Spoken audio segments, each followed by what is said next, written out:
antena. Apabila antenanya panjang, kudu rajin oke sih gitu. ya itu kan penyemprotan dengan nabati. Berarti kalau nabati itu tidak begitu nyemprot langsung kelihatan matinya, jadi perlahan. Beda dengan kimia. Kalau kimia kan kita langsung nyemprot beberapa jam kemudian langsung kelihatan matinya gitu. Jadi untuk penyemprotan menggunakan pestisida nabati kemungkinan agak sering juga untuk dilakukan penyemprotan. Memang benar sih, yang harus rajin kalau nabati itu tidak sekaligus pada kimia ya, begitu semprot langsung mati. Kalau nabati itu ada prosesnya begitu ya. Mungkin Bapak bisa menjelaskan cara-cara pengenaliannya mengenai simat belalang yang ada di kampung saya ini, di sawah saya. Siap. Terima kasih, Pak. Sama-sama, Pak. Assalamualaikum warahmatullahi wabarakatuh. Perkenalkan, nama saya Benny Muhibin, petugas POPT Kecamatan Cijeruk. Pada kesempatan ini saya mau menjelaskan mengenai belalang yang menyerang pada tanaman padi di kelompok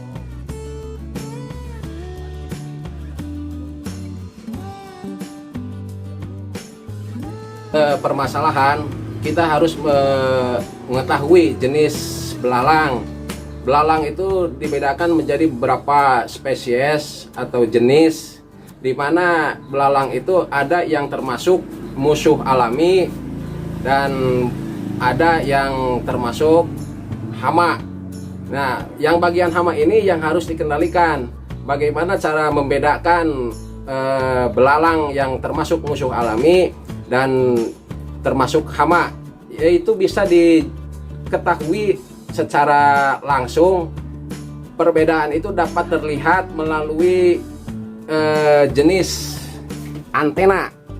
Apabila antenanya panjang, itu termasuk musuh alami.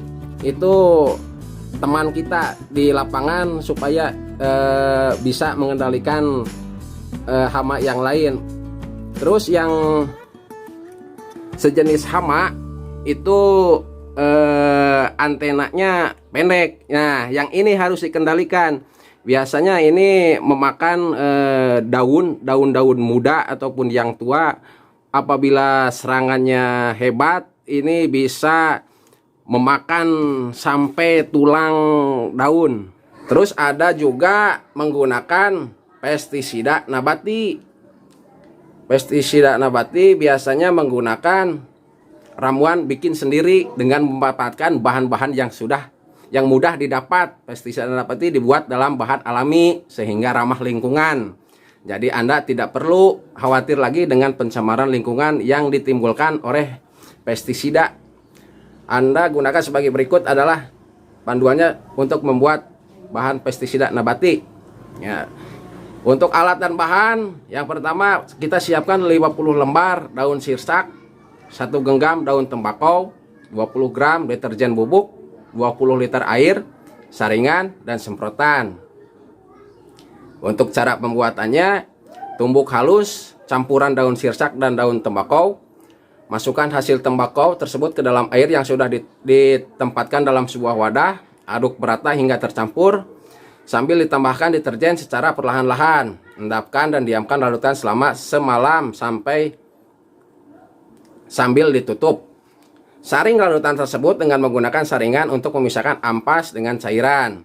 Encerkan larutan tadi dengan menambahkan 40 liter air, kemudian semprotkan pada tanaman yang diserang hama belalang.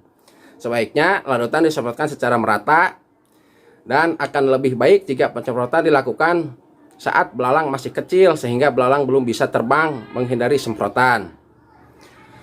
Dan juga menggunakan pestisida kimia. Ini kita menggunakan jenis insektisida yang banyak dijualan di pasaran. Apabila langkah menggunakan pestisida nabati tidak bisa dikendalikan, maka kita harus menggunakan pestisida kimia, yaitu berjenis insektisida. Mungkin itu yang bisa saya sampaikan. Wassalamualaikum warahmatullahi wabarakatuh.